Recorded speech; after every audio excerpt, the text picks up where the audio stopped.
अस्सलामु अलैकुम वरहमतुल्लाहि वबरकातुहू नहमदहू व नुसल्ली अला रसूलिहिल करीम अम्मा बाद फ़ौज़ बिल्लाहि मिनश शैतानिर रजीम बिस्मिल्लाहिर रहमानिर रहीम अस्सलातु वस्सलामु अलैका या रसूलल्लाह व अला आलिका व अस्हाबिका या हबीबल्लाह। समाजी और सियासी कंपटीशन अब घरेलू कंपटीशन में भी तेज़ी से तब्दीली आ रही है, जिसकी वजह कर आपसी ताल्लुकात व मामलात में ख़राबियाँ ज़ोर पकड़ रही हैं, जबकि ईमान वालों और ईमान वालियों का ये तर्ज़ ज़िंदगी यकीनन अल्लाह अज़्ज़ा वजल और रसूल अकरम सल्लल्लाहु ताला अलैहि वसल्लम के फ़रमान के ख़िलाफ़ है।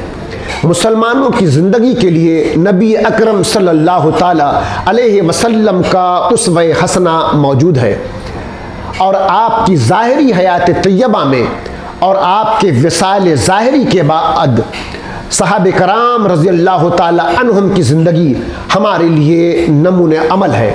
आपसी ताल्लुकात और आपस में उनकी नर्म दिली का जिक्र खुद अल्लाह रब्बुल इज़्ज़त ने कुरान मजीद के 26वां पारा के सूरह फतह की आयत नंबर 29 के इस हिस्से में यूं इरशाद फरमाया, रुहमाओ बैनहुम तराहुम रुक्कान सुज्जदन यब्तगूना फज़लन मिनल्लाहि व रिज़वाना सीमाहुम फी वजूहिहिम मिन असरिस सुजूद।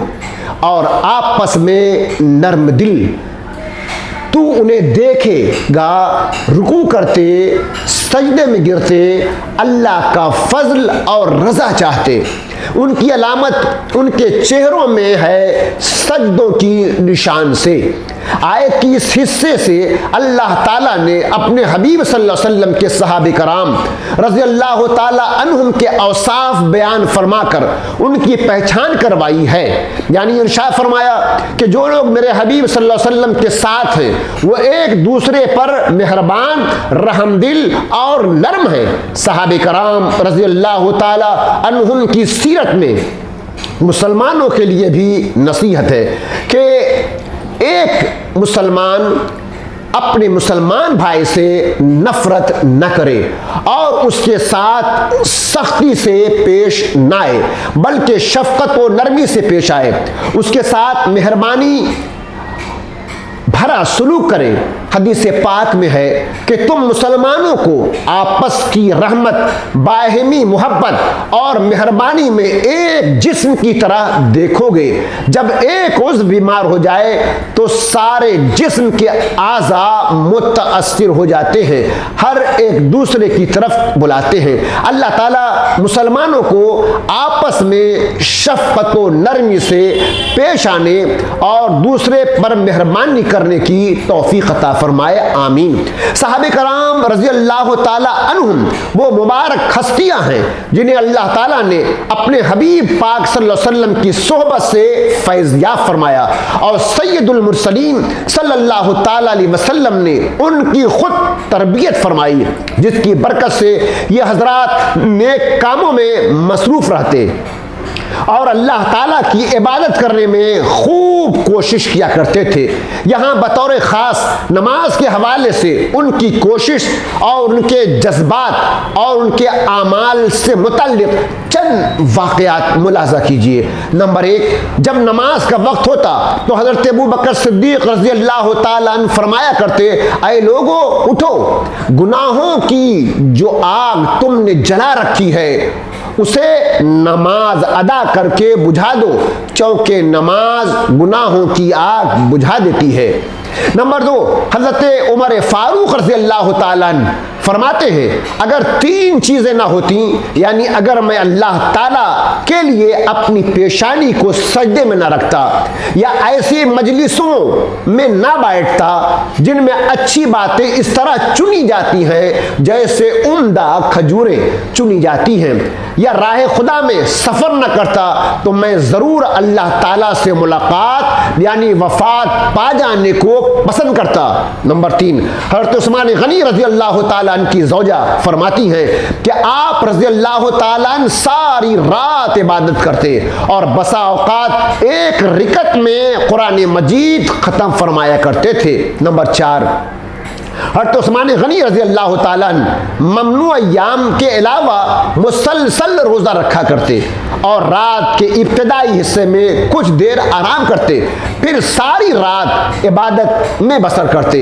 नंबर 5, हज़रत अलीउल मुर्तज़ा कर्रमल्लाहु ताला वजहुल करीम के बारे में मरवी है कि जब नमाज का वक्त हो जाता तो आप पर कपकपाहट तारी हो जाती, चेहरे का रंग बदल जाता। आपसे अर्ज की गई, अय अमीरुल मोमिनीन, आपको क्या हो गया है? इरशाद फरमाया, उस अमानत की अदायगी का वक्त आ गया है जिसे अल्लाह ताला ने आसमानों और जमीन और पहाड़ों पर पेश किया तो उन्होंने उठाने से इनकार कर दिया और उसे उठाने से डर गए। नंबर 6, जब कबीले बनु हारिस के लोग हजरत खुबैब रज़ी अल्लाह ताला अन्हु को शहीद करने के लिए मकाम तनईम की तरफ ले गए तो उस वक्त आप रज़ी अल्लाह ताला अन्हु ने फरमाया, मुझे 2 रिकत नमाज पढ़ लेने दो। उन लोगों ने इजाज़त दे दी तो आपने नमाज अदा करने के बाद उनकी तरफ मुतवज्जे होकर फरमाया, अल्लाह ताला की कसम, अगर तुम ये गुमान न करते कि मैं मौत से डर कर लंबी नमाज पढ़ रहा हूँ तो मैं ज़रूर नमाज को तवील कर देता। अल्लाह ताला उन अजीम हस्तियों की मकबूल नमाजों के सदक़े हमें भी पाबंदी के साथ नमाज अदा करने की तौफीक अता फरमाए। तो आइए इस्लामी भाइयों और बहनों, देखिए कि सहाबे कराम रज़ी अल्लाह ताला अन्हुम का खुसूसी तौर पर नमाज के ताल्लुक़ से किस कदर एहतियात और जज्बा कार फरमा था। फिर आप हजरात की ज़िंदगी का हर लम्हा शरीयत मुतहरा के ऐन मुताबिक और रहमत दो आलम सल्लल्लाहु ताला अलैहि वसल्लम के सुन्नतों से आरास्ता और पैरास्ता हुआ करता। यही वजह है कि सहाबे कराम रज़ी अल्लाह ताला अन्हुम को जन्नत की बशारत दी गई और किसी भी सहाबी की इख्तिदा को ईमान की अलामत और पहचान करार दिया गया। सहाबे कराम रज़ी अल्लाह ताला अन्हुम की जमात में रहने वालों को अहले सुन्नत वल जमात कहा जाता है। अल्लाह अज़्ज़ा वजल अपने हबीब पाक सल्लल्लाहु अलैहि वसल्लम के तुफ़ैल हम लोगों को सहाबे कराम रज़ी अल्लाह ताला अन्हुम की जमात पर रहने की तौफीक अता फरमाए और इस्तिक़ामत अता फरमाए। व आखिरु दावाना अल्हम्दुलिल्लाहि रब्बिल आलमीन।